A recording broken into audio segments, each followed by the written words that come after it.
আমিন ওয়া আলা আলিহি ওয়া সাহবিহি আজমাইন ওয়া বাদ। নবী সাল্লাল্লাহু আলাইহি ওয়াসাল্লাম সফওয়ান ইবনে আসাল রাদিয়াল্লাহু আনহুকে যেটা বলেছিলেন আমি তোমাদেরকে সেটাই বলবো, মারহাবা বিতালিবিল ইলম, মারহাবাম বিতালিবিল ইলম। কেন বলেছিলেন? তিনি জিজ্ঞাসা করেছেন মান জা আবিকা, মা জা আবিকা, তোমাকে কে নিয়ে আসছে, কিসে নিয়ে আসছো তোমাকে এখানে? বলছি জিতু আতলুবুল ইলম, আমি আসছি ইলম অর্জন করতে। রাসূলুল্লাহ সাল্লাল্লাহু আলাইহি ওয়াসাল্লাম বলেছিলেন মারহাবাম বিতালিবিল ইলম, তালিবে ইলম যারা তাদের জন্য মারহাবা।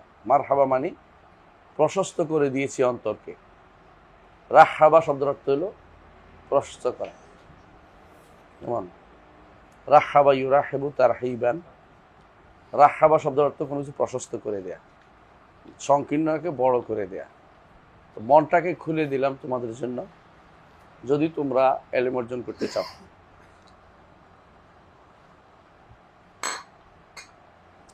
আলী ইবনে আবি তালিব রাদিয়াল্লাহু আনহু কামিল ইবনে জিয়াদকে বলছিলেন যে ইলম অর্জনের জন্য তুমি নিজেকে প্রশস্ত করো।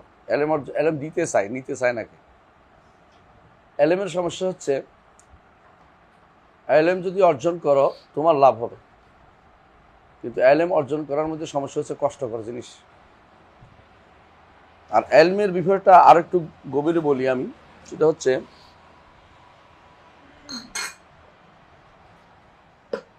ইলম বলতে কাকে বোঝায়, ইলম কোনটাকে বোঝায়?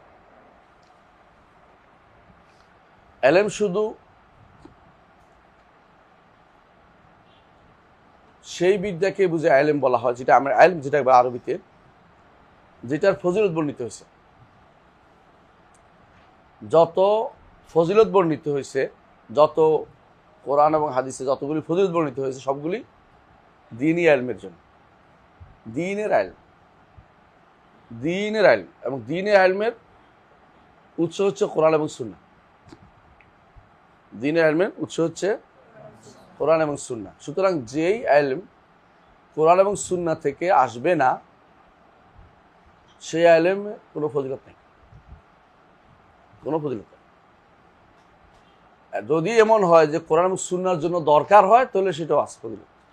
যেমন আমরা আরবি শিখাই, কেন? কোরআন এবং হাদিসের জন্য, কোরআন এবং সুন্নাহর জন্য দরকার।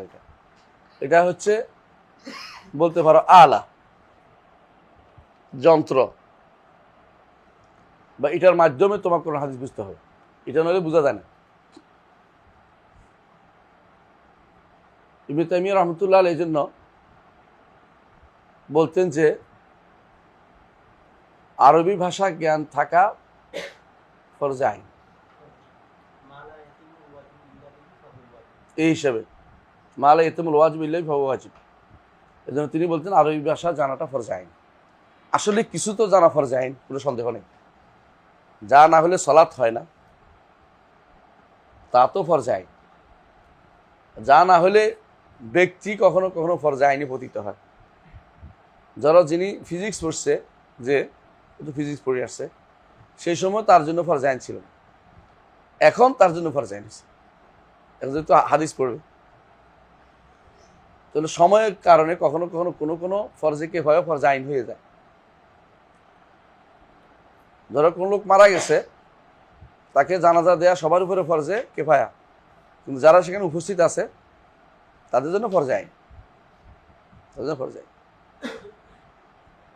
সেই হিসাবে ইলম যেহেতু কোরআন এবং সুন্নাহ বেসড, আপনাকে আরবি শিখতে হবে, আপনাকে কোরআন এবং সুন্নাহ পড়ার জন্য পরিপূর্ণ চেষ্টা চালিয়ে যেতে হবে। যতক্ষণ পর্যন্ত আপনি নিজেকে পরিপূর্ণভাবে ইলমের জন্য একান্ত না করবেন, ইলম আপনাকে তার পথ দেখাবে না। যত বেশি ইলমের প্রতি ঝুঁকবেন, তত বেশি সে আপনাকে নতুন নতুন পথ দেখিয়ে দেবে। ওয়াল্লাযীনা জাহাদু ফীনা লানাহদিয়ান্নাহুম সুবুলানা। আপনি এই পথে চেষ্টা চালাইলে আল্লাহ আপনার জন্য পথ উন্মুক্ত করে দিবেন। আর যদি শুধু ইলম, ওই ইলমের মধ্যে আফাত হচ্ছে, বড় হচ্ছে তলবুদ দুনিয়া। ইলম অর্জন করে দুনিয়া পেতে চান আপনি, এটা হচ্ছে আপনি দিনও হারাবেন, দুনিয়াও হারাবেন। আপনি কোথায় যাবেন এটা আপনি জানেন না, আল্লাহ জানেন। আপনি কোথায় পৌঁছবেন আল্লাহ আপনাকে সেখানে পৌঁছে দেবেন। বুঝছেন কিনা? কোনো ব্যক্তি জানে না ভবিষ্যতে কি হবে, কেউ কি জানে? অনেক কিছু চিন্তা ভাবনা করে কিন্তু হয়ে যায় আরেকটা। এই যে ফিজিক্স ছোটকালে চিন্তা করছে যে একটা বড় একটা প্রফেসর হবে, তারা আল্লাহ ঘুরিয়ে দিছে এদিকে, কি পরিবর্তন হয়েছে না? মানে তার চিন্তা চেতনা পরিবর্তন করে দিছে আল্লাহ। আল্লাহ তারা পরিবর্তন করে দিতে পারেন যে কোনো সময়। এই জন্য আপনি নিজের উপরে কি করব, কি এটা করবো বলেন না। আল্লাহ যা আমার জন্য মঞ্জুর করেছে সেটাকে আমি গুরুত্বের সাথে নিব, আমি চেষ্টা করবো আল্লাহর পথে চলতে। এটা যদি আপনি করতে পারেন আপনার লাভ বেশি। আপনার চলাফেরা উঠা বসা পুরোটাই সওয়াবের কাজ হবে। আল্লাহ সন্তুষ্টির মধ্যে আপনি বিচরণ করবেন। ফেরেশতারা আপনার জন্য ডানা বিছিয়ে দিবে, মাছ আপনার জন্য দোয়া করবে, পিঁপড়াও আপনার জন্য ইস্তেগফার করবে, এবং ফেরেশতারা আপনার মজলিসে হাজির হবে। ফেরেশতারা আপনার মজলিসে হাজির হবে। ফেরেশতারা আপনার মজলিসে হাজির হবে। আল্লাহ তাআলা আকাশে আসমানের উপরে ফেরেশতাদের কাছে আমাদের কথা আলোচনা করবেন। আপনি এইটাই সুযোগটা হাতছাড়া করেন না। তালেবে ইলম হয়ে মরতে পারলে আপনার লাভ আছে, কারণ আপনি ফি সাবিলিল্লাহ মারা যাচ্ছেন। ওয়াযাকা ফি যাতিল ইলাহি ওয়া ইন ইয়াশা ইউবারাক ফি আওসাল শিলমি মুওয়াজ্জাই লাস্তু উবালি হিনা উক্তালু মুসলিমান আলা আইয়ি শাক্কিন কানা লিল্লাহি মাসরাই ওয়াযাকা ফি যাতিল ইলাহি ওয়ালাউ শাআ ওয়াযাকা ফি যাতিল ইলাহি, অর্থাৎ আল্লাহর জন্য কাজটা হচ্ছে তার। ওয়া ইন ইয়াশা ইউবারাক ফি আওসাল শিলমি মুওয়াজ্জাই। কবিতাটা কে বলছিল মনে আছে? খুবাইব রাদিয়াল্লাহু আনহু যখন তাকে ধরে নিয়ে গিয়েছিল, কিভাবে নিচে জানেন তো? আয়েশা বলছে যে আমাদের কিছু টিচার দেন, আমরা তো পড়বো। তো ওনারা বের হয়েছে, কিন্তু টিচার তো পড়তে যায় না, আসলে ওদেরকে ধোকা দিয়ে নিয়ে গেছে। তো সবাই যেটাই করুক না, এই দুইজন ধরা পড়ছে, খুবাইব এবং আরেকজন, খুবাইব ইবনে আদি রাদিয়াল্লাহু আনহু আরেকজন। এই খুবাইব ইবনে আদি রাদিয়াল্লাহু আনহুকে যখন হত্যা করা হচ্ছে তখনকার সময় এই কবিতাটা তুমি বলছেন আমাকে ক্যাবলামুখী করে দাও, ক্যাবলামুখী করা যাবে না। তখন বলছেন আমি কোন পাশে পড়ছি এটা বড় কথা না, আমি তো আল্লাহর জন্য মারা যাচ্ছি। দয়া করে নিয়তটা খালেজ করে ফেলেন যে আমি আল্লাহর জন্য শিখব, আমি হক নিব, হক বুঝবো, হক নিব। আর বেশি বেশি করে দোয়া করবেন। কি দোয়া করবেন? আল্লাহুম্মা রাব্বা জিবরিল ওয়া মিকাল ফাতিরিস সামাওয়াতি ওয়াল আরদ আলিমুল গায়বি ওয়াশ শাহাদা আনতা তাহকুমু বাইনাহুম ফীমা কানূ ইয়াখতালিফুন ইহদিনি বিল হাক্কি বিইযনিকা ইন্নাকা তাহদি মান তাশাউ ইলা সিরাতিল মুস্তাকিম। রাসূলুল্লাহ সাল্লাল্লাহু আলাইহি ওয়াসাল্লাম পর্যন্ত এই দোয়া পড়তেন না? রাসূলুল্লাহ সাল্লাল্লাহু আলাইহি ওয়াসাল্লাম এই দোয়া পড়তেন। এটা হলো হেদায়েতের জন্য এই দোয়াটা প্রত্যেকের জরুরি। অনেকে হয়তো মুখস্থ করে আমরা বসে যে আমি হকের উপর আছি। আত্মপ্রবঞ্চনা খুবই খারাপ জিনিস। নিজেকে প্রবঞ্চনায় ফেলা খুব খারাপ জিনিস। প্রবঞ্চনা হচ্ছে আমি সব জানি, এটা খুব খারাপ জিনিস, এটা করবো না আমরা ইনশাআল্লাহ। সেটা কি? আমি এটা জানি, ওইটা জানি, ওইটা জানি, উনি জানা, এটা না। জানার জন্য উৎসুক থাকতে হবে। হতে পারে তিনি যা জানেন আমি যা জানি, হয়তো এমন তথ্য আসবে যে তথ্য আমি আসলে জানি না। এটা অবশ্যই রাখবেন। যেটা গরুর আর কি, এলমের একটা গরুর আছে। ইমাম শাফি বলেছিলেন যে এলম সালাসতু আসবাব, এলম তিন বিগত। প্রথম বিগতে ঢুকলে অহংকারী হয়ে যায়, দ্বিতীয় বিগতে ঢুকলে জানার আগ্রহ বেড়ে যায়, আর তৃতীয় বিগতে ঢুকলে বলে যে আমি কিছুই জানতে পারিনি। তো এলমের জন্য আপনাকে প্রথম বিগতে না ঢুকায়, বুঝলেন তো? এই জন্য আমাদের উচিত বেশি বেশি করে প্রথম কাজটা হবে ইখলাসের সাথে পড়ি। দ্বিতীয়ত আমরা মনে রাখি যে আমি তালেবে ইলম। তালেবে ইলম কোনোদিন ইলম শেষ হয়ে যায় না, কোনোদিনই ইলম কোনোদিনই শেষ হয়ে যাবে না। মানে ইলম তলবের কোনো সীমা রেখা নেই, একেবারে মৃত্যুর আগ পর্যন্ত ইলম তলব করে যাবে। এর মধ্যে যদি আল্লাহ কোনো কাজে লাগায়, মনে করবেন যে আল্লাহ লাগাইছে এটা আমার, বুঝছেন কিনা? এর চেয়ে নেয়ামত বড় কিছু নেই, বিশ্বাস করেন। যদি আপনি সারাটা জীবন এলমের মধ্যে লেগে থাকতে পারেন, আর যদি আল্লাহ কোনো কাজে লাগিয়ে দেয়, বলেন যে আল্লাহ লাগাইছে, আমি এটার মধ্যে থেকে এলম অর্জন করব, কোনো সমস্যা নেই। যতটুকু সময় পান ততটুকু আপনি কোরআন, সুন্নাহ এবং সলবে সালিহিনের কিতাব পড়বেন। সলবে সালিহিন কারা তো বুঝছেন? কারা?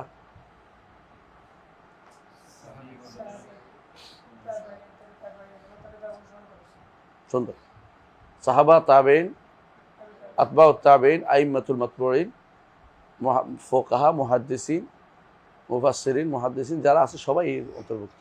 শর্ত হচ্ছে যারা সাহাবা একরামের সুন্দর অনুসরণ করছে তারা, নাহলে সালাফি হইতে পারে না। সলবে সালিহিন নীতি না থাকলে, সলবে সালিহিন নীতি না থাকলে তারা ভিন্ন মত হয়ে যায়। যেমন তাবেঈদের মধ্যে কি আছিল? খাওয়ারেজ আছিল। তাবেঈদের মধ্যে কি আছিল? আর বাগি আছিল। তাবেঈদের মধ্যে কাদারিয়া ছিল। তাবেঈদের মধ্যে জাবারিয়া ছিল। তাবেঈদের মধ্যে মিথ্যাবাদী আছে। তাবেঈদের মধ্যে কেউ জাহমিয়া ছিল। বুঝে আসছে? তাহলে তাবেঈদের মধ্যে আবার কেউ শিয়া হয়ে গেছিল। বুঝে আসছে? তাহলে শুধু তাবেঈ পর্যন্ত পুরোটা নেওয়া যাবে না, যারা সালাফদের সুন্দর অনুসরণ করে তারা। সাহাবীদের যারা সুন্দর অনুসারী, কিয়ামত পর্যন্ত যারা থাকবে সিলসিলা, হ্যাঁ, তাবেঈদের মধ্যে বিরাট অংশ ছিল সুন্দর অনুসারী। আতবা তাবেঈনের মধ্যে আরেকটু কমছে, ইমামদের যুগে আরেকটু কমছে। দিন দিন এদের সংখ্যা কম হবে, যেটা রসুল বলেছেন, বাদা আল ইসলাম ও গরিবান ও সায়াউদু কামা বাদা ফাতুবা লিল গুরাবা। ইসলাম শুরু হয়েছে গরিব হয়ে, মাঝখানে ভালো হয়েছে, সায়াউদু গরিবান, আবার গরিব হয়ে যাবে। এই গরিব অর্থ কি? অপরিচিত, মানে মানুষ এটাকে চিনবে না, মানুষ এটাকে ইসলামই মনে করবেন। মানুষ এটাকে কেউ ওয়াহাবি বলবে, কেউ মাদখালি বলবে। সোজা এটা, বাস্তবতা এটাই। মানুষ এটাকে কোনো ইসলাম মনে করবে না। বলে এরা আবার কি করে বসে বসে, এখানে বসে বসে? আমাদের অনেক কাজ, সব বসে বসে এখানে বসে রয়েছে, ঘরের ভিতরে বসে রয়েছে, এটা বলবে ওরা। এরা কোনো কাজ করে না, এরা দ্বারা কিছু হবে না, এটা মনে করবে ওরা। অথচ এটাই গরিব এরা, কারণ এরা বসে বসে কারো কিছু বলে না। এরা বসে বসে কার কথা বলে? কাল আল্লাহু ওয়া কাল রাসূল ওয়া কাল আইম্মা ফুলান ও ফুলান, হাদ্দাসানা ফুলান ও ফুলান, অথবা قال ইমাম আবু হানিফা রাহিমাহুল্লাহ, ওয়াল ইমাম শাফিঈ, ওয়াল ইমাম মালিক, ওয়াল ইমাম আহমদ, ওয়াল ইমাম আজ-জুহরি, ওয়াল ইমাম আশ-শা'বি। এভাবে তারা সব সময় এমন লোকদের আলোচনা করে যারা ইসলামের পরীক্ষিত ব্যক্তিত্ব। এরা সবচেয়ে বেশি নিবেদিত প্রাণ কাজ করে। নিবেদিত প্রাণ অনেকেই করে এখলাস, কিন্তু শুধু এখলাস তো কাজ হয় না। এখলাসে কি লাগবে? আমলটাও শুদ্ধ হইতে হয়। এখলাস সাথে আমলটাও শুদ্ধ হইতে হয়, কাজটাও শুদ্ধ হইতে হয়। এখলাস বুঝেননি? মন থেকে কোনো কাজ করা। একেবারে নাস্তিকও এখলাস আছে, সে এখলাসটা কিসের জন্য? নাস্তিকবাদের জন্য। বুঝেন নাই? শিয়া যারা, তারাও শিয়াবাদের জন্য মুখলেস। কিন্তু এখলাস যতক্ষণ পর্যন্ত কিসের উপরে প্রতিষ্ঠিত না হবে? আমলে সালের উপরে প্রতিষ্ঠিত না হবে, সে এখলাসের কোনো মূল্য নাই। অর্থাৎ এখলাস করতে হবে আল্লাহর জন্য, কিন্তু এটার সাথে আমলে সালেহটা থাকতে হবে। যে কাজটা যদি এখলাস করতেছে, এটা আল্লাহ রাসূল অনুমোদিত হইতে হবে। বুঝছেন? সুতরাং আপনি যেটাই করেন না কেন, আপনারা এখানে পড়তে আসছেন, আমি আপনাদের কাছে অনুরোধ জানাবো, শুধু পড়া আর পড়া আপনাদের কাছে। যে সময়টা ইউনিভার্সিটির বাইরে আপনি থাকবেন, আসতে যাইতে পড়বেন। কথা বুঝছেন? ইউনিভার্সিটির ভিতরে আপনাদেরকে কি পড়াবে এটা আমি অগ্রিম বলবো না, আপনারা বুঝতে পারবেন ধীরে ধীরে। শুধু পরীক্ষা নিয়ে আপনাদের ব্যস্ত থাকতে হবে সারাদিন। আর আপনাদের স্যাররা আপনাদেরকে সবসময় কেবল বড় বড় হুপ দেখাবে। বিসিএস এর বুঝতে হবে সব, তুমি বিসিএস দিবা। আপনাদের মতো সাহসী ব্যক্তি থাকা দরকার যে আমার বিসিএস দিব না, আমি আলেম হতে চাই, আমার রোজগারের চিন্তা করতে হবে না। বহু মানুষ রোজগারের চিন্তা না করে আল্লাহ রিজিকের ব্যবস্থা করে। মানুষ এবং পিঁপড়া ছাড়া কেউ খাবার জোগাড় করে রাখে না। মানুষ এবং পিঁপড়া, বুঝছেন তো, এই দুইটা ছাড়া কেউ খাবার জোগাড় করে রাখে না। সবাই আজকের খাই আজকে শেষ, কালকে আবার চিন্তা করবে। আমরা আল্লাহর ভরসা খুব বেশি কম, এই জন্য যত বেশি পারি আমরা কি করি, হ্যাঁ, জমানোর চিন্তা করি কি করে না করে। আর আমরা খুশি হই কেউ যদি আমাদেরকে একটা হুপ দেয় যে তুমি এই তো বিসিএস হয়ে গেছো। কিন্তু আপনি চিন্তা করেন তো, আপনাদের এই হাদিস থেকে বা কোরআন থেকে বা দাওয়া থেকে বা এই আরবি সাহিত্য থেকে কত পার্সেন্ট বিসিএস পায়? শতকরা কয়জন? 2, 3। মানুষগুলো নষ্ট করে লাভটা কি হলো? আপনাদের স্যাররা যে নষ্ট করে, দুর্ভাগ্য স্যারদের। যে সমস্ত স্যার আপনাদেরকে বিসিএস এর হুপ দেখায়, তারা আসলে নিজেরা ইসলাম বুঝে না। কারণ আপনার ইলমটা শারঈ ইলম। রাসূলুল্লাহ সাল্লাল্লাহু আলাইহি ওয়াসাল্লাম বলেছেন, মান তালাবা ইলমান ইউবতাগা বিহি ওয়াজহাল্লাহ, যে ব্যক্তি এমন কোনো ইলম অর্জন করবে যেটা দিয়ে আল্লাহর চেহারা উদ্দেশ্য হবে। ওয়াজহ তো চেহারা না, জান্নাতে আল্লাহর চেহারা দেখবেন, উদ্দেশ্যে আপনি ইলম অর্জন করছেন। সন্তুষ্ট অর্থ অস্বীকার করছি না আমি, সন্তুষ্ট অর্থ হয়, কিন্তু উদ্দেশ্য চেহারা দেখবেন না জান্নাতে, না দেখতে চান না কেউ? তো দেখতে চাইলে অর্থ বাদ দিচ্ছেন কেন? এটা ইউবতাগা বিহি ওয়াজহাল্লাহ, যা যদি আল্লাহর চেহারা দেখার উদ্দেশ্য হয়, হ্যাঁ, লাম ইয়াতলুবু ইল্লা দুনিয়া, দুনিয়ার জন্য কেউ যদি কোনো সেটা অর্জন করে, লাম ইয়াজা আরাফাল জান্নাহ, জান্নাতের সুগন্ধিও পাবে না, সুগন্ধ পাবে না। জান্নাত যাওয়ার দূর কথা, সুগন্ধ পাবে না। তারা বলছে জান্নাতের সুগন্ধ কত দূর থেকে পাওয়া যাবে? মাসিরাতো 40 সানা, 40 বছরের দূরত্ব জায়গা থেকে জান্নাতের সুগন্ধি পাওয়া যাবে। আপনার সুগন্ধি বন্ধ হয়ে যাওয়ার পথ করে দিচ্ছে হুজুরে, স্যারে, প্রফেসরে, আপনার জান্নাতে যাওয়ার সুগন্ধি বন্ধ করে দিচ্ছে। এরপরে ইল্লাত দায়ের করবে, এখানে গেলে তো দিনের খেদমত করবে, ওখানে গেলে দিনের খেদমত হয়, ওখানে গেলে সার করতে করতে জীবন শেষ। বিসিএস দিলে আপনি যেখানে যাবেন সেখানে তো সার করবে। আমি একজনকে দেখছি 1 মিনিটে 40 বার স্যার। তা আমি তোর বললাম যে কি অবস্থা দেখি এতবার স্যার? আমি যা বলছি আমার স্যার এটা ডবল বলে, উনি ওনার স্যারকে আরো ডবল বলে। হ্যাঁ, উনি আরো বেশি বলে। আমি তো এত আসতে বলছি, উনি ওনার স্যারের আরো ডবল বলে। তখন বললো এটা জিকির হয়ে যাচ্ছে, সুবহানাল্লাহ, মানে এটা তোদের জিকির হয়েছে, লা ইলাহা ইল্লাল্লাহ জিকির করতেছি মনে হয় যেন। কয় না, আমাদের তো এইভাবে শেখানো হয়। এমনকি আমার সামনে একজনে বলতেছে তার নিচের অফিসারকে, আপনার মুখ দিয়ে স্যার বের হয় না? আমরা তো ইউনিভার্সিটির ছাত্র, আমাদের কারোর কোনো স্যার বলে অভ্যাস নেই। আমরা মোহতারাম বলে সারাই দিই, বুঝে না গেছে। কিন্তু ও যে কিভাবে বলতেছিল গাড়ির মধ্যে, আমি অনুবাদ ইন্টারপ্রেটার ছিলাম, সে তার এই স্যার আছে সাথে, তো ঘটনা বলেই যাচ্ছে কিন্তু মুখ দিয়ে স্যার বেরোয় না, ঘটনা বলে যাচ্ছে। ঘটনার মাঝে কিন্তু তার স্যার বলা যায় না, কিন্তু তার এটা লাগছে খুব। সে বলতেছে আপনার মুখ দিয়ে স্যার বের হয় না। আমি তো কিরে, এর ভিতরে খেয়াল করছে, গল্প বললেও স্যার বলতে হবে মাঝখানে স্যার, এরপরে স্যার, মানে এরপরে স্যার লাগাইতে হবে এরপরে মাঝখান দিয়ে। এগুলো এক ধরনের দাসত্ব তৈরি করে গেছে আমাদের জন্য ব্রিটিশরা দাস বানাই গেছে, কতগুলো দাস শ্রেণী বানাই গেছে। এই 3 শ্রেণী দাস, একটা হচ্ছে সচিবগুলি, বুঝে আসছে, আরেকটা হলো সেনাবাহিনীর লোকগুলো, উপরদের নিচেরা সব দাসত্ব, বুঝছেন।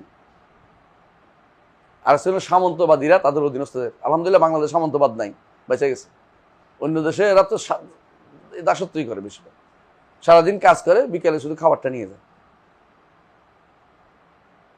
এই দাসত্ববাদ যতদিন পর্যন্ত এই দেশ থেকে না যাবে মানুষের ভিতরে কোনো উপকার কিছু পাবেন না। আপনার জন্য এই জন্য সবচেয়ে সুন্দর জায়গা হচ্ছে এলম। এলম কোনোদিনই আপনাকে ছেড়ে যাবে না, আপনি যদি এলমকে ধরে রাখতে পারেন। আপনার সম্মান খুঁজতে হবে না, এলম আপনার সম্মান বাড়াই দেবে নিজে নিজে, বিশ্বাস করেন। কারো কাছে এলম সম্মান খুঁজতে যাবেন, আপনি অপমানিত হবেন। আপনি এলম দিয়ে সম্মান নেন, কোনোদিন এলম কোনোদিন যাবে না, কোনোদিন যাবে না। এই এলেমের সৌন্দর্য থাকবেই। ইমাম বুখারী রহমতুল্লাহ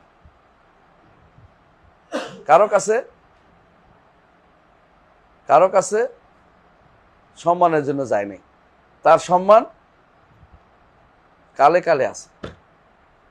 আবু হানিফা রহমতুল্লাহ আলাইহি সম্মান দিতে চেয়েছে খলিফা, নেয় নাই, তার সম্মান কালে কালেই থাকবে। ইমাম মালিক রহমতুল্লাহ আলাইহি সম্মান দিতে চাইছে, খলিফারা নেয় নাই, বলছে না, মানুষ তো বিভিন্ন জায়গায় গেছে, আমারটারে বাধ্য করে, মানে কি করছিল খলিফা, বলছিল যে আপনার বইটাকে মানুষকে পড়তে বাধ্য করে দেবো। না না, মানুষ আমাদের বাধ্য করেন না। আর আমরা হলে খুশিও করতাম যে বিশাল ব্যাপার, শুরু করে দেন, আমি আসি, দোলতাল বা আমি পিছনে আছি। উনি বুঝছে যে এটা দিয়ে আমার সে কবজা করতে চায়, তো কবজা করার সুযোগ দিব না আমি। তো বলে দিয়েছেন কি, না আমার কিতাব ছাড়াও বহুত ইলমে হাদিসের বহু কিতাব লেখা হয়ে গেছে, আমার এটাকে কাবাতে লটকানোর দরকার নেই। সম্মান আল্লাহর কাছে হয়েছে, যেগুলি আল্লাহ ছাড়া অন্য কারোর জন্য হয়েছে এগুলি থাকে নাই, শুধু ওনার মতটাই রয়েছে, আর মতটা একটাও নেই। মতটা অনেকেই লিখছে, যখন ইমাম মালিক মুয়াত্তা লিখছে, অনেকেই মুয়াত্তা লিখছে, কি জন্য, যে ওইটার মতো করে। কিন্তু মুয়াত্তা বলতে এখন একটাই বুঝি, এটা কোনটা, মালিকের মুয়াত্তা, কারণ তিনি আল্লাহর জন্য লিখছেন এবং তিনি বলেও দিচ্ছেন যেটা আল্লাহর জন্য এটা থাকবে, ওইটাই হয়েছে।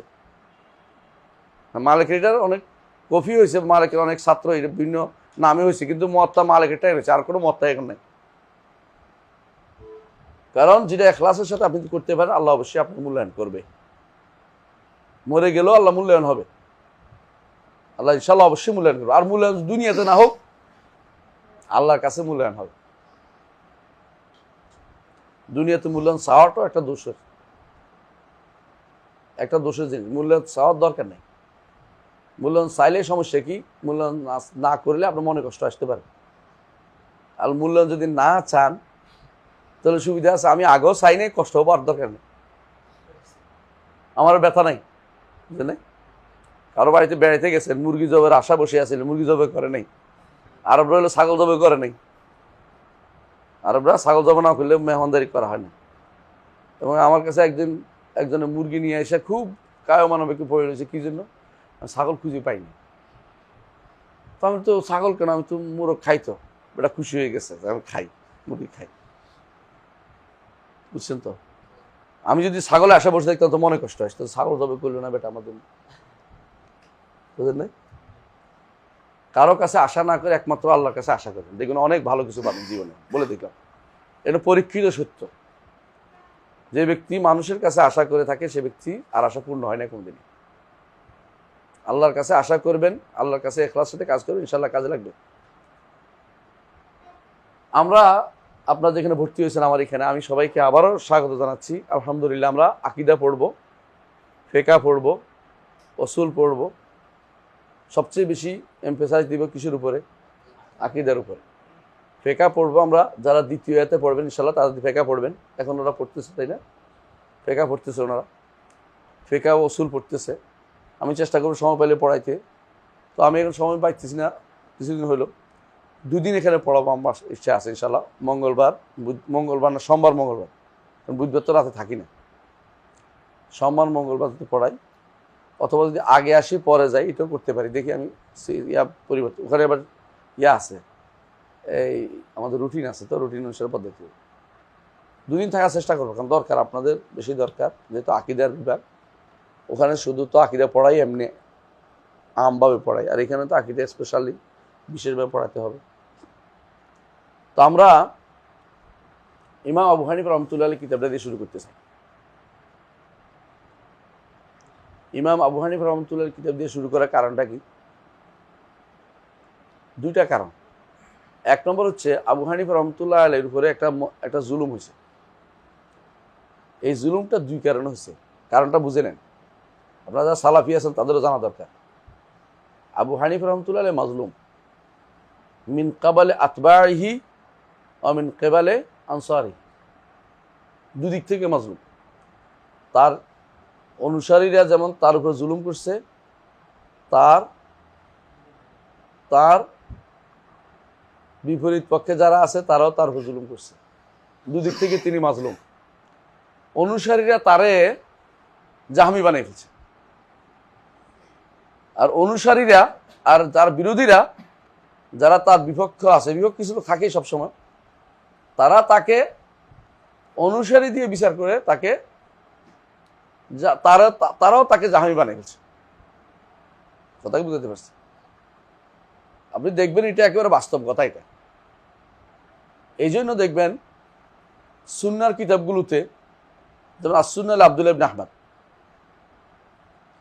অনুরূপভাবে খতিউল বাগদাদি তার তারিখে বাগদাদের মধ্যে, অনুরূপভাবে ইবনে আবি শাইবা রাহিমাহুল্লাহ তার রাদ্দ আলা আবি হানিফা কিতাবের মধ্যে, এরকম আরো অনেকেই তার বিরুদ্ধে ভালো বই লিখছে, কম লেখে নাই, অনেক বই লিখছে তার বিরুদ্ধে, লিখছে সরাসরি। কিন্তু আসলে এগুলি সবগুলি তার বিরুদ্ধে লেখা অর্থ হচ্ছে তার অনুসারীদের বিরুদ্ধে। কারণ হচ্ছে তিনি এগুলি অনেকগুলি বলেন নাই, তার অনুসারীরা করতো বলে ধরা হয়েছে যে এগুলি তারই বক্তব্য। কিন্তু বাস্তবতা হচ্ছে তিনি এগুলি অনেকগুলি থেকে মুক্ত, যেটা আমরা পড়ে বুঝবো ইনশাল্লাহ। তার অনুসারীরা তার উপর জুলুম করেছে অন্যদিক থেকে, কিরকম? তার বক্তব্যকে বিকৃত করেছে এবং তার বক্তব্যকেও তাদের মত মানিয়ে নিছে। কারণ আবু হানিফা রাহমাতুল্লাহ অনুসারীরা দুর্ভাগ্যবশত তারা বেশিরভাগই ছিল মুতাজিলা, তারা বেশিরভাগই মুতাজিলা ছিল। আশ্চর্য হচ্ছেন না তো? মুতাজিলা ছিল। জামাখশারীর নাম শুনছেন? জামাখশারী হানাফি ছিল না? মুতাজিলা ছিল। কারখির নাম শুনছেন? কারখি, অসুলে কারখি, বিখ্যাত অসুল লেখক কারখি, তিনি মুতাজিলা ছিলেন, কিন্তু মাযহাবের দিক থেকে হানাফি মাযহাব মানতেন। ইবনে আবি দুয়াদের নাম শুনছেন? শুনেন নাই? ইমাম আহমদকে যিনি যে প্রধান বিচারপতি পিটাইছে, ওর নাম আহমদ ইবনে আবি দুয়াদ। মাযহাবের দিক থেকে হানাফি ছিল, আর আকীদার দিক থেকে মুতাজিলা। তখনকার দিনে প্রত্যেকটি বিচারপতি মুতাজিলা ছিল, মাযহাব কি ছিল? হানাফি ছিল। তো ওনাদের প্রতিতে একটা দৃষ্টিভঙ্গি আসবে, এটা ভুল না। কথা বুঝেন কিনা? এখন আপনি যদি কোনো গত আমলের লোকদের কথা চিন্তা করেন, আপনি কি বলবেন? কি সবটি খারাপ ছিল, তাই না? স্বাভাবিক জিনিস। খারাপ লোকদের সাথে যে থাকে তারা খারাপই বলতে হয়, তার মুরব্বী যে আছে সেও এটার পথে ধরা হয় স্বাভাবিকভাবে। আবু হানিফা রাহমাতুল্লাহ আলাইহি আমি যতটুকু দেখেছি, বেচারা আল্লাহ তাআলা তাকে ইলম দিয়েছেন, ফজল দিয়েছেন, কিন্তু তাকে বেশি বাড়াবাড়ি করা যেমন খারাপ, তার নিয়ে তাকে বেশি নিচে ডাবাই ফেলাটাও খারাপ। অনেক আলেমী মুহাদ্দিস বলে পরিচিত ছিলেন না। ইমাম শাফি রহমতুল্লাহ আলাইহি তার থেকে কি বুখারী কোনো হাদিস এনেছে? আনে নাই। ওইটা কেউ আলোচনা করে না। আলোচনা করে এটা যে আবু হানিফা থেকে বুখারী একটা হাদিসও আনে নাই। আপনি কি বুঝতে পারছি কথাটা?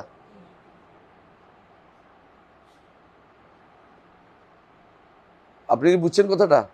তাহলে আপনি বুঝতে পারছেন শাফিঈ থেকেও আনে না, এটা কিছু দোষ না। দোষ হয়েছে কি? আবু হানিফা থেকে আনে নাই। আর ওনারা এই ফিল্ডের লোক না, ওনারা ফিকের ফিল্ডে কাজ করছে। আল্লাহ তাআলা এক একজনকে এক এক জায়গায় যোগ্যতা দিচ্ছে। ইমাম আহমদ ইবনে হাম্বল তিনি সবচেয়ে বেশি কাজ করছেন হাদিসের জায়গাতে। 40,000 মাসলা উত্তর দিয়েছেন হাদিস দিয়ে শুধু। আল্লাহ তাআলা তাকে এত বিশাল যোগ্যতা দিয়েছে হাদিসের। ফিকহের ক্ষেত্রে তার ফিককে অন্যরা কি করছে? সুন্দর করে মুবাসসাত করেছে। ফিকহের ক্ষেত্রে তিনি বেশি যেতেও চান না নিজে, তার ছাত্ররাই এটাকে সুন্দর করে সাজাই দিছে। এটা হলো হাদিস ভিত্তিক ফিকহ হয়ে গেছে। আলহামদুলিল্লাহ, সুন্দর হয়েছে। কিন্তু যারা এর আগে ফিকহের পথ রচনা করে দিয়েছেন তাদেরকে তো ইগনোর করা যাবে না, তাদেরকে ইগনোর করতে গেলে আপনার সমস্যা হবে কোথায়? আপনি উম্মতের পূর্বসূরীদেরকে আপনি আপনি খারাপ দৃষ্টি দেখবেন। আর কাউকে না জেনে দোষ দেওয়াটা গুনার কাজ। এখন আলেমরা আলহামদুলিল্লাহ অনেকেই বলছেন যে সমস্ত কথা খতিবুল বাগদাদী রহমতুল্লাহ আলাইহি বলেছেন তার অনেক কিছুই আবু হানিফা রহমতুল্লাহ আলাইহি শুদ্ধ না। কথা বলছেন কিনা? হ্যাঁ না, গোলু আমি বলতেছি না, আমি এটাও বলিনি, এটা বাড়াবাড়ি হবে। নিয়ম হচ্ছে আলেমরা এটা বলে থাকেন যে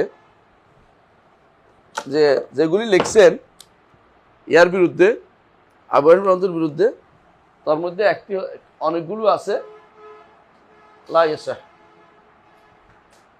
আনহু, অনেকগুলো তার থেকে শুদ্ধ না। কেন? কয়ভাবে? একটা হলো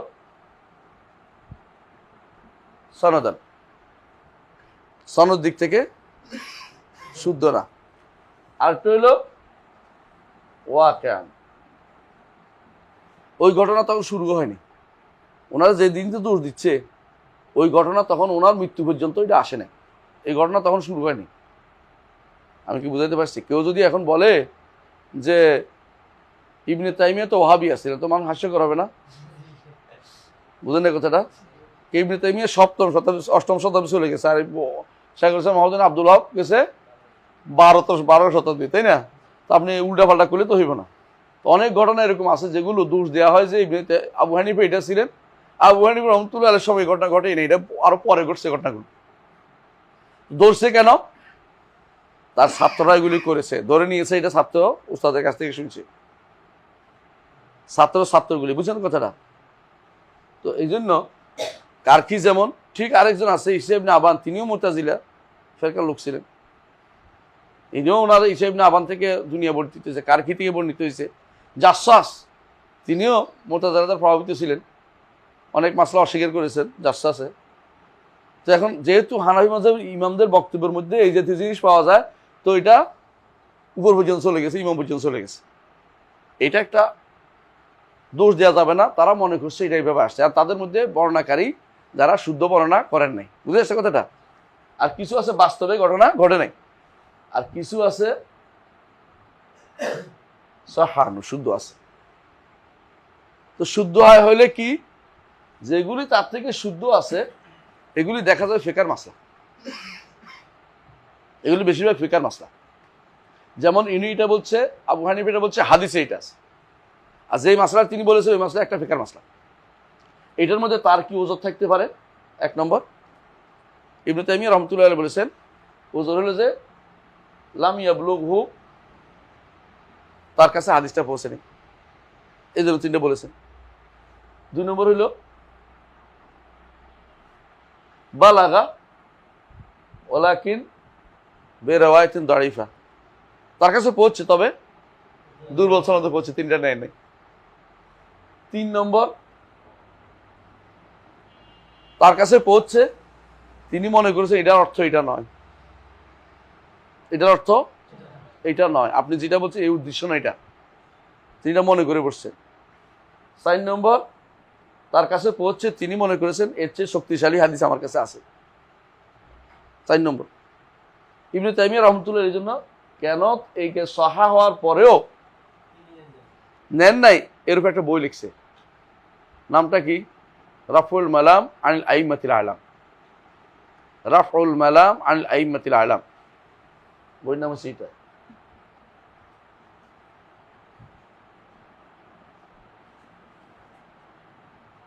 এখানে আছে নাকি রে? এখানে আছে নাকি সোহাইব? এখানে আছে রাফুল মালাম আনিল আইম্মাতিল আ'লাম, বইটা অনুবাদ করে এবং এটা সম্পাদনা করে islamhouse.com দিয়েছি, ফ্রি পাবেন ইন্টারনেটে, নামাই নেবেন, লিখে এই নামে খুঁজবেন, islamhouse.com খুঁজবেন রাফুল মালাম আনিল আইম্মাতিল আ'লাম, বইটা পড়বেন সবার আগে, প্রত্যেকেই, সালাফিরাও পড়বেন, হানাফিরাও পড়বেন।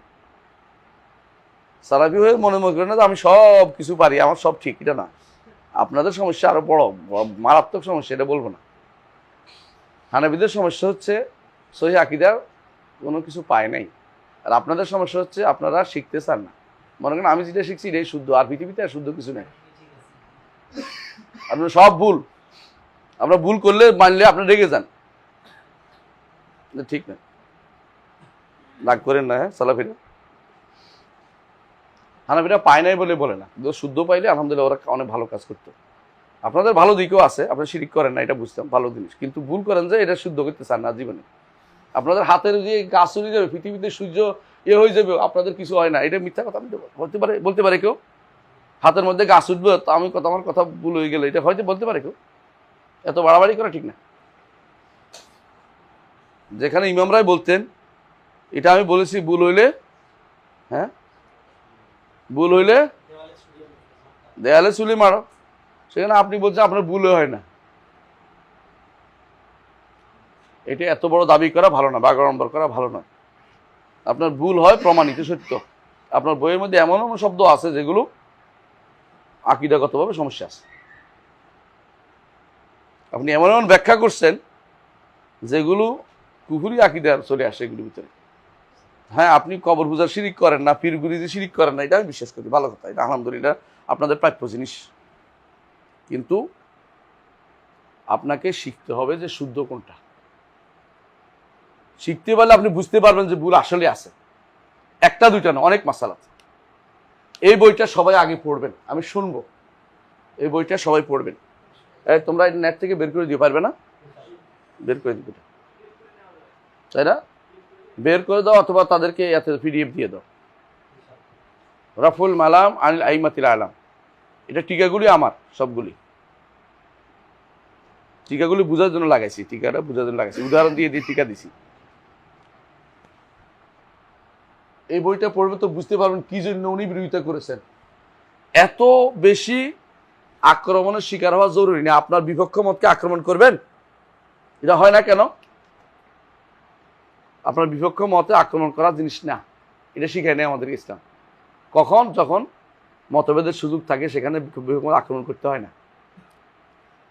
মতভেদের সুযোগ থাকে যেখানে বিপক্ষ মতকে আক্রমণ করতে হয় না।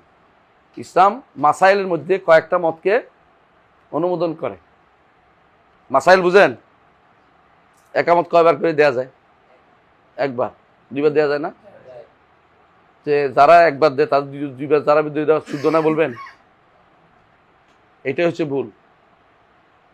আমি একবার গেছি কুমিল্লা কোরফাইতে, আহলে হাদিসে দাওয়াত দিতে গেছে, তো ওখানে প্রশ্ন করছে আমাকে যে আমাদের মধ্যে মতভেদ কেন? আর মতভেদটা হয়েছে এই জন্য যে আপনারা মাসালাগুলি তো মানুষকে এক করতে চান। মাসাল তো মানুষ এক ছিল না কোনোদিনই। সাহাবায়ে কেরামের মধ্যে একজনে বলতো ঘুমাইলে অজু যায়, আর একজন সাহাবীরাই বলতো ঘুমাইলে অজু যায় না। একজনে হাঁটুর ভিতরে হাত দিয়া রুকু করতেন, আরেকজন হাঁটুর উপরে হাত দিয়ে রুকু করতেন। হ্যাঁ, একটা দুইটা উদাহরণ দিচ্ছি না, শত শত মাসালা, একটা দুইটা না।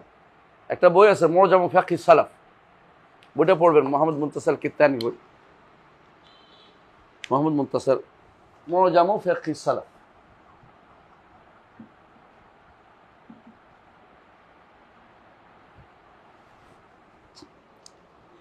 কোন কোন মাসালাতে আবু বকর এক মতের, ওমর আরেক মতের, ওসমান আরেক মতের। তাই বলে কি একমত করার চেষ্টা করছিল? না, এটা হবে না, কারণ ভিন্ন মত থাকবে এখানে। একমত জোর করে করার দরকার নেই। বুঝাইতে পারলে বুঝাবেন, না বুঝাইতে পারলে অন্তত সালাত হবে, তাই না?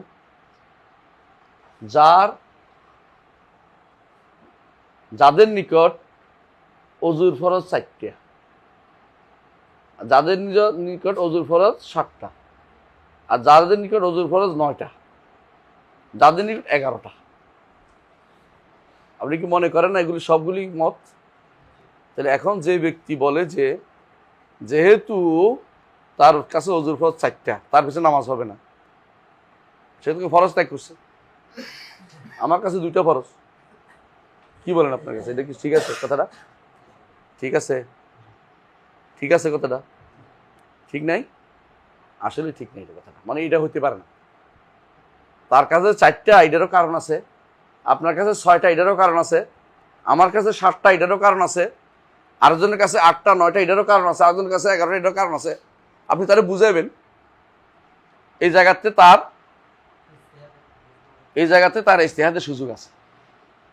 এই জায়গাতে ইজতিহাদের কারণে আল ইজতিহাদুল লা ইয়ানকুদু বিইজতিহাদি মিসলি, একজনের ইজতিহাদ দিয়ে আরেকজনের ইজতিহাদ নষ্ট হয়ে যায় না। আপনারটা নিতে আমি বাধ্য নই, অমুক আলেমেরটা নিতে আমি বাধ্য নই, আমি ইজতিহাদ করতে পারি।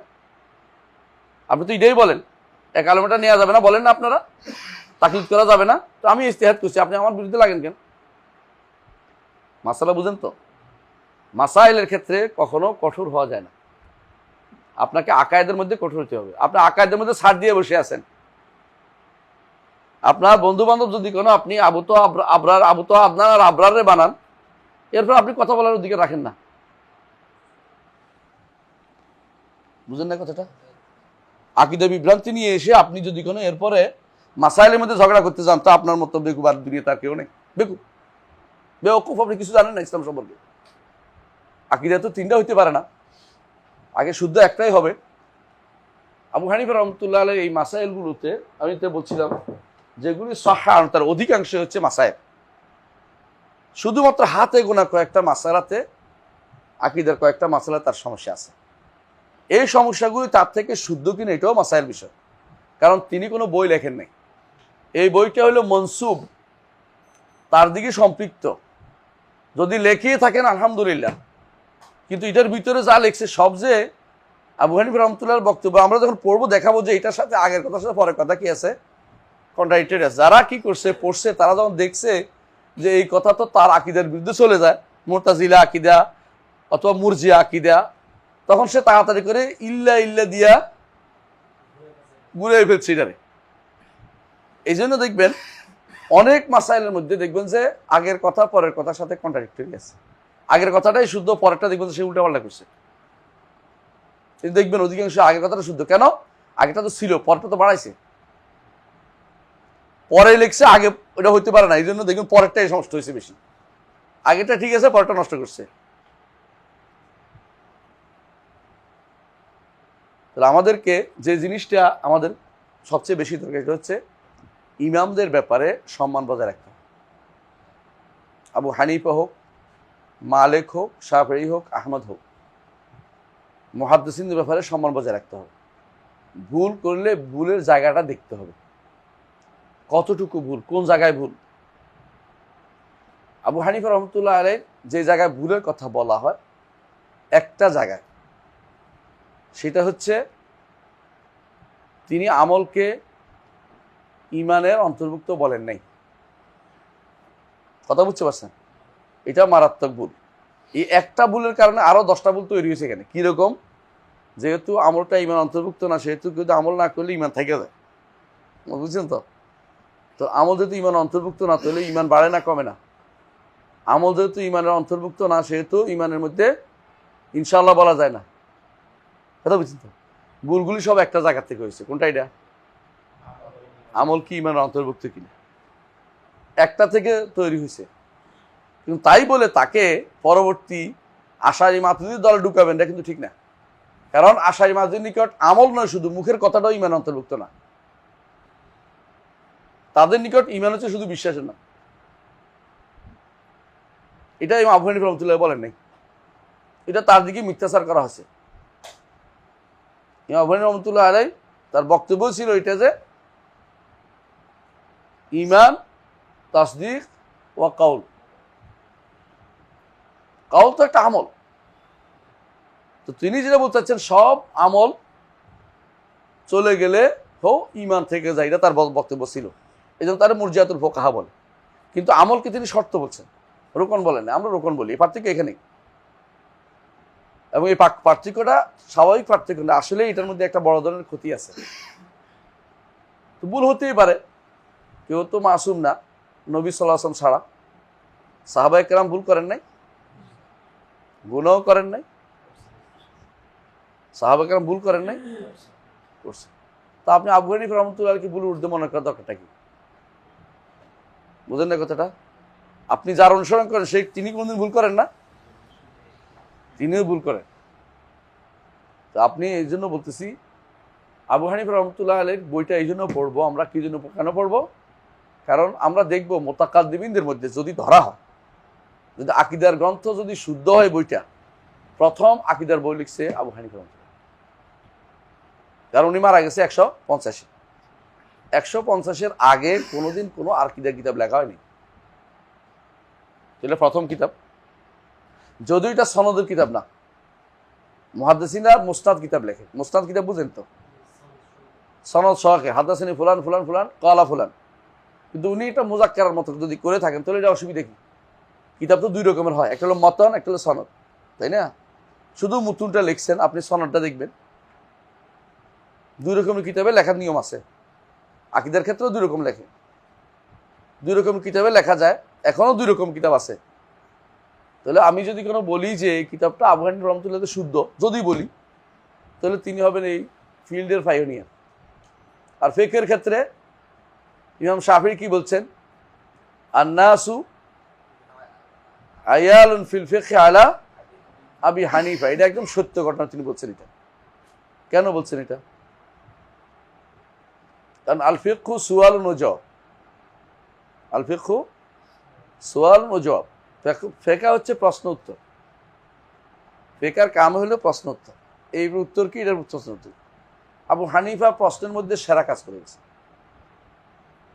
তার ছাত্ররা তাকে বেশি প্রশ্ন করতো, তিনি উত্তর দিতেন বেশি।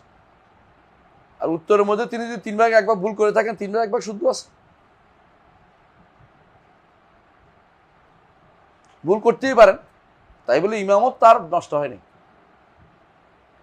ইমামত নষ্ট হয়নি। ইমামত নষ্ট হওয়ার মতো ভুল তিনি করেন নাই। মুতাজিলাদের মতো ভুল করেন নাই। আশারি মাতুরিদের মতো ভুল করেন নাই। আল্লাহর সিফাতের মধ্যে ভুল করেন নাই। আমি দেখাবো আপনাকে একটা একটা করে যে আবু হানিফার মধ্যে কি বলছে, আর পরে বাড়াই দিচ্ছে যেটা এটা হলো অন্যরা করছে। কারণ হচ্ছে আগেরটা লোক পরটা মিলে না, কথা মিলবে না। বোঝা গেল পরে তারা বেদাতিরা এটার মধ্যে কি করছে, কম বেশি করছে। তো আমাদের জানা দরকার, একজন ইমাম যেহেতু তার প্রথম পায়োনিয়ার এবং এলমের ক্ষেত্রে তার কথা সবাই সম্মানের সাথে উল্লেখ করে। হ্যাঁ, তিনি হাদিসের ক্ষেত্রে তাকে কেউ মুহাদ্দিস হিসেবে উল্লেখ করে না, এটা নাই করতে পারে। মুহাদ্দিস হিসেবে তার পরিস্থিতি ছিল না, ফকিহ হিসেবে পরিস্থিতি ছিল তিনি। অনেক আছে যাদেরকে আপনারা ইমাম বলেন, বড় বড়, তারও আমিরুল মুমিনিন ফিল বলেন ফিল হাদিস, তিনি তো আমিরুল মুমিনিন ফিল ফিকহ হয়নি। তো এটা যে ফিল্ডে আল্লাহ তাকে যোগ্যতা দিয়েছে সেটা বলতে হবে। হানাফিদের মতো বাড়াবাড়ি করে একেবারে উনি সব ফিল্ডে সেরা, এটাও না বলেন। আর সালাফিদের মধ্যে তাকে একেবারে কোনো ফিল্ডেই তিনি নেই। সবসময় তিনি কি ছিলেন? তিনি এক মহিলার থেকে মাসলা শিখতেন, 17টা হাদিস জানতেন। এই জাতীয় আক্রমণাত্মক কথায় না যায়। আমি কি বুঝাতে পারছি? আল্লাহ ইনসাফ পছন্দ করেন, এই জন্য আগেই বইটা পড়বো। তিনি কি বলছেন শুনি। আমি কারো পক্ষে আমরা কি করবো না, তাআসসুব করবো না। ভুল ভুল বলবো, যিনি করেন। হ্যাঁ, ইমাম আবু হানিফা রহমতুল্লাহ বললেও ভুল, কেমন? তার ওস্তাদে বললে হাম্মাদ ইবনে আবি সুলাইমান বললেও ভুল, তার দাদা ওস্তাদ ইব্রাহিম আন-নাখাই বললেও ভুল। তাদের ওস্তাদ তার ওস্তাদ দুইজন কে? আসওয়াদ ও আলকামা, দুইজন বললেও ভুল, ঠিক না? এমন কি ইবনে মাসউদ রাদিয়াল্লাহু আনহু বললেও ভুল হইতে পারে, ভুল বললে ভুল। কিন্তু আলহামদুলিল্লাহ একটা গুরুত্বপূর্ণ জিনিস আপনারা জেনে রাখবেন, সাহাবায়ে কেরাম মাসাইলের মধ্যে ভুল করলেও আকীদার মধ্যে তাদের কোনো ভুল ধরা পড়েনি। সাহাবায়ে কেরাম মাসাইলের মধ্যে ভুল না মানে মতভেদ করেছেন, কিন্তু এটাও ভুল হইতে পারে। আকীদার মাসলাকে তাদের কোনো মতভেদ ছিল না। এটা আপনি পড়বেন এই বইতে, ফাতাওয়াল হামাবিয়াল কুবরার মধ্যে ইবনে তাইমিয়া রাহমাতুল্লাহ আলাইহি বলেছেন সাহাবায়ে কেরাম বহু মাসাইলে ইখতিলাফ করেছে। একই কথা উনি বলছেন, আমি যেটা বলছি আজকে সারাদিন। তারা কিন্তু আকীদার মাসলার মধ্যে মতভেদ করে না। কোনো মাসালা আমাদের কাছে বুঝে আসে না বলেই আমরা মনে করি তারা মতভেদ করেছে। আল্লাহ আকীদার মধ্যে তারা মতভেদ করে না। কোনটা তারা ব্যাপকতা নিয়ে করেছে, যে এটা ব্যাপক কিনা, কেউ বলছে না ব্যাপক না, এটা আম, এটা খাস, এটা হলো মাসাইলের মধ্যে চলে গেছে আবার। কিন্তু মৌলিক আকীদার মধ্যে তাদের কোনো মতভেদ কোথাও ছিল না।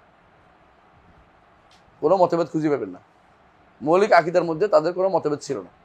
আকীদার মতভেদপূর্ণ মাসালা নাই এটা আমি বলছি না, মানে সাহাবায়ে কেরাম এটার মধ্যে মতভেদ করেন নাই। যেমন একটা মতভেদের কথা বলা হয়, সেটা কি? রাসূলুল্লাহ সাল্লাল্লাহু আলাইহি ওয়াসাল্লাম তিনি সশরীরে মেরাজ করেছেন না রূহের মাধ্যমে মেরাজ করেছেন, তাই না? এই মতভেদ আমরা বানাইছি। এই মতভেদ সাহাবায়ে কেরাম ছিল না। কারণ হচ্ছে রসুলের মেরাজ সশরীরও হয়েছে, সাপনিক মেরাজও হয়েছে। তো যেই সাহাবী উল্লেখ করেছেন যে রসুল স্বপ্নে দেখছেন, এটার অর্থ এই নয় যে জাসাদি মেরাজকে অস্বীকার করেছেন। আর যেই সাহাবী বলছেন যে তিনি শরীর নিয়ে মেরাজে গেছেন, এছাড়া উদ্দেশ্য এটা নয় যে তিনি সাপনিক মেরাজকে অস্বীকার করেছেন। আমি দুইটাকে একতলাফ জানতে জানতে আমার কাছে সব একতলাফ মনে হয়। সমস্যাটা এখান তৈরি হয়েছে, বুঝছেন তো? সাহাবায়ে কেরাম এই জাতীয় কোনো মতভেদে ছিলেন না। কোনো আয়াতের অর্থ দুইটা দুই রকম বুঝছেন, এটাও হতে পারে। ফারতাকিব ইয়াওমা তা'তিস সামাউ বিদুখানিম মুবিন, সূরা দুখানের আয়াত। ফারতাকিব, অপেক্ষা করুন যেদিন আসমান ধোঁয়া নিয়ে আসবে। এক অর্থ হচ্ছে কিয়ামতের আগে ধোঁয়া আসবে, একটা ধোঁয়া, যে ধোঁয়া কি করবে, কাফেরকে ভালোভাবে আচ্ছন্ন করবে, আর ঈমানদারকে শুধুমাত্র সর্দির মতো তাকে পেয়ে বসবে। এটা হচ্ছে ইবনে আব্বাসের তাফসীর। আব্দুল্লাহ ইবনে মাসউদ বলে যে না, যে জানে এটা বলতে হবে, এটা ঘটনা, এটা একটা ঘটনা সম্পর্কে বলা হয়েছে। ঘটনাটা কি? ঘটনাটা হচ্ছে এটা যে রাসূলুল্লাহ সাল্লাল্লাহু আলাইহি ওয়াসাল্লাম বদদোয়া করেছেন কুরাইশদেরকে। কুরাইশরা যে অভাবে তাড়না, যেদিকে তাকায় এদিকে শুধু ধোঁয়া দেখে। এটা কি একটা বিরোধী? না, দুটোই হইতে পারে। হ্যাঁ, তিনি একটা তাফসীর বলছেন, তিনি আরেকটা তাফসীর বলছেন, এটা একটা বিরোধী না। বিরোধী না। বিরোধ কারা দেখে জানেন? বিরোধ দেখে যাদের অন্তরে বক্রতা আছে, তারা শুধু বিরোধ দেখে। সুতরাং আমি যেটা বলতে চাচ্ছি, আমরা এই কিতাবটা ইনশাআল্লাহ পড়বো। আগেও পড়েছি, ওরাও পড়েছে কয়েকবার, আলহামদুলিল্লাহ। কিন্তু আমরা আবার পড়বো, কিন্তু অল্প সময় নিয়ে ইনশাআল্লাহ, বেশি ব্যাখ্যা করবো না। শুধু তার বক্তব্যগুলি শোনার চেষ্টা করবো, তিনি বুঝাতে চেয়েছেন কি। এবং কোথাও যদি কোনো আমরা দেখি যে এটা তার বক্তব্য হওয়ার মতো না, সেটাও আমরা ইনশাআল্লাহ আপনাদেরকে বলে দেবো ইনশাআল্লাহ।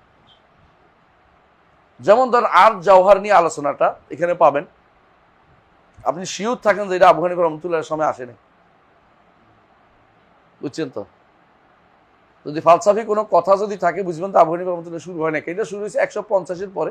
মামুন যখন আসছে, খলিফা মামুন যখন ক্ষমতায় আসছে, তখন এই ফিতনাটা শুরু হয়েছে। কারণ তিনি এগুলো অনুবাদ করছেন, বিভিন্ন দর্শন ডেকে আনছেন, বিভিন্ন কালাম শাস্ত্রের মান্তিক ডেকে আনছেন, নিয়ে আনছেন, অনুবাদ করাইছেন। তখন এগুলি যাত্রা শুরু হয়েছে, বুঝে আসছে। এর আগ পর্যন্ত এত বাড়াবাড়ি ছিল না। হয়তো কেউ জানতো, কেউ বলতো যে এটা শিখিও না, সাবধান, এটা শিখলে বিপদে পড়বা। আলেমরা সবসময় তাদেরকে ঘৃণা করে গেছে। তো এরকম অনেক শব্দ আছে যেগুলো পরবর্তীতে এখানে অনেক সময় দেখবেন যে এখানে আসছে, এগুলো আসলে শুদ্ধ হতে পারে না। তারপরেও আমরা এটা পড়বো কেন? আমরা বুঝবো যে ইমাম আবু হানিফা কি আকীদা ছিলেন, বর্তমান হানাফিরা কি আকীদা আছে, এটা আমাদের জানা দরকার। এই কারণগুলি বিশ্লেষণ করে আমরা বুঝতে পারবেন যে ইনশাআল্লাহ আকীদার মাসালাতে কারা বিরোধী, আসলে প্রকৃত, সেটা আমাদের জানা দরকার। 4 ইমাম আকীদার মধ্যে মৌলিকভাবে কোনো বিরোধ ছিল না। আকীদার মধ্যে ইমামদের মত একটাই ছিল। কোনো মাসালাতে নির্ধারিত কয়েকটা মাসালা শুধুমাত্র আবু হানিফা রাহমাতুল্লাহ আলাইহি এটা বলা হয়। এমন কৌল কোথাও কেউ ইমাম আহমদ থেকেও বর্ণনা করে, কিন্তু এগুলো শুদ্ধ না। আবু হানিফা রাহমাতুল্লাহ আলাইহি বর্ণনা করলে শুদ্ধ না, এটাও আমরা বলতে পারি যে এগুলো তাহলে শুদ্ধ নাও হইতে পারে। আর যদি শুদ্ধ হয় তাহলে এটা তিনি ভুল করছেন, ভুল তিনি করতেও পারেন, সমস্যা নেই। কিছু মাসালায় ভুল হলে অর্থ তার ইমামত সাকাত হয়ে গেছে, এটা নয়। তো এরকম যদি হয় তাহলে পৃথিবীতে কোনো আলেম থাকবে না। ইমাম যাহাবী এই জন্য লিখছেন, ওয়ালাউ আন্না কুল্লা মান আখতা খাতান আও যাল্লা যাল্লাতান তারাকনাহুমা বাকিয়া লানা মিন উলামাইল ইসলাম আহাদ। যদি প্রত্যেক পদস্খলনকে আমরা পদস্খলিত আলেমকে ছেড়ে দেই, যদি ভুলকারীকে আমরা ছেড়ে দেই, মুসলিম আলেমদের মধ্যে একজনও অবশিষ্ট থাকবে না। সবাইকে কোনো না কোনোভাবে আক্রমণ করা যাবে, কথা বুঝছেন? সুতরাং আলহামদুলিল্লাহ আমরা এটা পড়বো। আজকে আর পড়বো না ইনশাল্লাহ, আগামী ক্লাস থেকে আমরা শুরু করব। এই কিতাবের ইনশাল্লাহ শুরুটা আলোচনা করবো যে কেন তিনি কি দিয়ে শুরু করেছেন, কেন শুরু করেছেন। একটা সৌন্দর্য হচ্ছে এই কিতাবের, আকিদার কিতাব লিখতে হলে প্রথমেই ইমানের কথা আনতে হবে, আরকান ইমানের কথা আনতে হবে। আবু হানিফা রাহমাতুল্লাহ আলাইহি এটা দিয়ে শুরু করছে। এটা একটা সুন্দর জিনিস। দেখবেন আপনি প্রথম শুরু করছে আরকান ইমান দিয়ে। হ্যাঁ, কত নম্বর পৃষ্ঠা?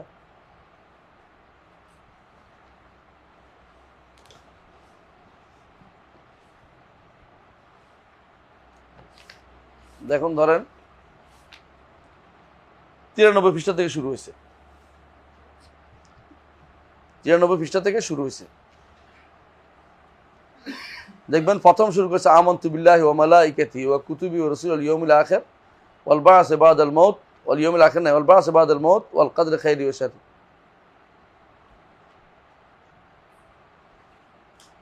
কয়টা উল্লেখ করছে? 6টা। আপনার কাছে আকীদা ঈমানের রুকন কয়টা? আপনি আবু হানিফারকে মানছেন? মানেন, আপনি ভুল করছেন। আবু হানিফা এখানে ভুলটা করেনি, আপনি ভুলটা করে যাচ্ছেন। 7টা না কইলে এলাকাতে কইব তো একটা তো গায়েব করে দিল, ওহাবি রে, খাঁটি ওহাবি। অথচ আসলেই 6টা, 7টা না। বুঝে আসছে কথাটা? আলা কুল্লি হাল, ইনশাল্লাহ আগামী ক্লাসে বাকিটা পড়বো ইনশাল্লাহ। এখন আমরা যথেষ্ট থাকি। সুবহানাকাল্লাহু ওয়া বিহামদিকা আশহাদু আল্লা ইলাহা ইল্লা আনতা আস্তাগফিরুকা ওয়া আতুবু ইলাইক। আসসালামু আলাইকুম ওয়া রাহমাতুল্লাহি ওয়া বারাকাতুহু।